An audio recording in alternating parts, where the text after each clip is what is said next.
think it's very hard for me to put into words what it is that attracted me to Mozart, because it was so innate and organic for me. It is the first music I really remember hearing when I was about 3 years old.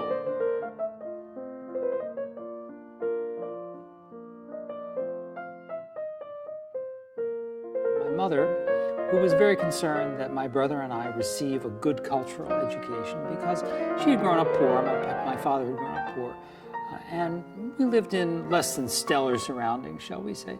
She filled our house with reproductions of great paintings and good books, and she left the radio on, the classical music station. And every afternoon at 4:30 there was this radio show that came on, and the tag was the opening to the overture. It was the overture to Marriage of Figaro. Even to this day, when I think about that music, there's something in my inner gut, it starts to vibrate with it. Something exciting is coming, And my mother noticed me standing there absolutely precisely at the hour of 4:30 in the afternoon every day, and then she put it together that I was attracted to that music. She actually started to bring me to concerts of the Baltimore Symphony and the old Lyric Theater at that time. I remember seeing Byron Janis, who 25 years later I had studied with for the first time. I became very, very fixated on Mozart. I loved his music, and I was very surprised when I asked my piano teacher around the age of 6 or 7. I told him that I wanted to play the Mozart Symphony in A major, Koszul 301, and he said to me, "Well, you can't play that. That's for orchestra. You can't play the whole orchestra on the piano." And I thought, well, why not? I just wanted to do that. So he was kind enough to give me a good diet of Mozart, because I liked it, and plenty of sonatas, and my first concerto was the A major, Koszul 488. So Mozart just became sort of part of my steady natural diet. Almost all music and musicians for me became sort of weighed in terms of importance and love by how did it stack up against Mozart.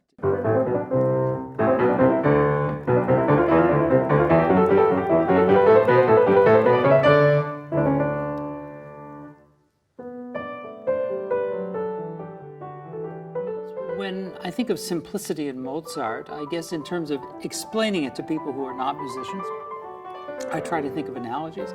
I think of favorite paintings of Vermeer, for example, that have such a perfect sheen to them, and they look like the characters are as vibrant today as they were 300 and 400 years ago. So there's a great placidity to the scene and the varnish that's being used, and of course all of that masks the fact that this is one of the world's greatest living craftsmen with the colors, with the materials of all time, and the workmanship that goes into the creation of something like that is beyond our ability to fathom. Similarly, when I saw Nureyev dance an entire evening of the masterpieces of Diaghilev, he made Afternoon of a Faun and Petrushka look like it was as easy as pie. Well, of course it's not. My God, he worked his whole lifetime to achieve that. So behind the apparent surface simplicity of Mozart's beautiful themes and the accompaniments and the feelings, the emotions that go with that music is, of course, a wealth of workmanship. And like all great music, it repays the study of a lifetime. There's not a single work of Mozart that I've ever played or studied that when I came back to it, whether it was weeks, months, or years later, I didn't find something new that I hadn't noticed before.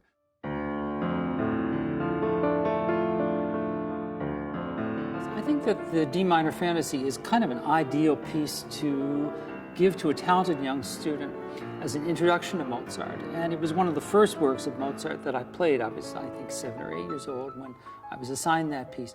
Because not only is it a piano piece that has its own difficulties of execution, but it's also a 2-part miniature opera in a sense. And it teaches us much about Mozart's narrative vocal style, that there's an inherent sense of operatic drama there. So the Sturm und Drang of the opening section, and then the beautiful arioso that closes the piece. Both of these concepts have to be learned. And here in miniature fashion, you have all the elements of Mozartian drama.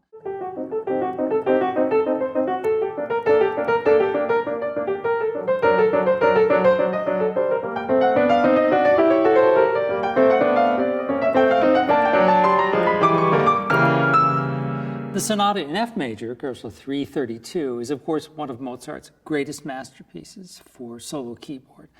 And I have no hesitation to put it with any number of other sonatas, the K310 in A minor, or the K333 in B flat major, or the K576 in D major. These are all great, great masterpieces of the sonata form. At the height of his powers, Mozart turned these things out, these models of Viennese classical form. So the first movement is really a perfect sonata movement with all the coloration demands and expressive demands as well on the keyboard player. The second movement, of course, has its own unique challenge in the fact that it's in a soprano aria style, which means that in the repetition of the two main themes, the pianist is either at liberty to embellish and adorn the material, him or herself, or one follows Mozart's written out embellishment, which appeared in the first edition of the work. So there are major challenges and stylistic things that have to come to bear in terms of understanding what that movement is about and how to portray it.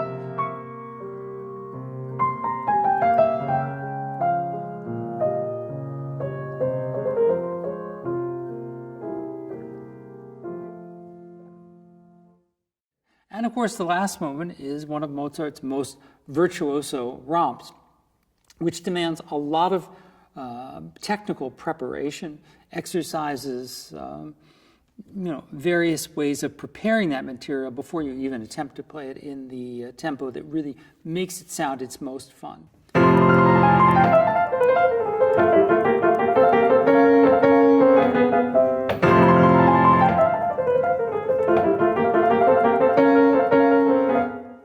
In general, I feel Mozart is poorly served by pianists who, nonetheless mean well, but perhaps play such works in a somewhat slower tempo because it's easier to control.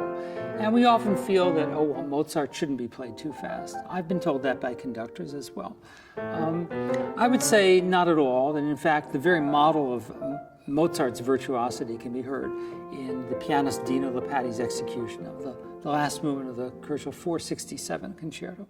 Here you hear how magnificent, how towering this music can be. It stands right up there with the hardest works of Beethoven or even Rachmaninoff, I dare say, in terms of a pianist sailing through the material sort of as if the captain of a great ship cutting through the ice floes. There's a nice magisterial image. It certainly applies to Mozart.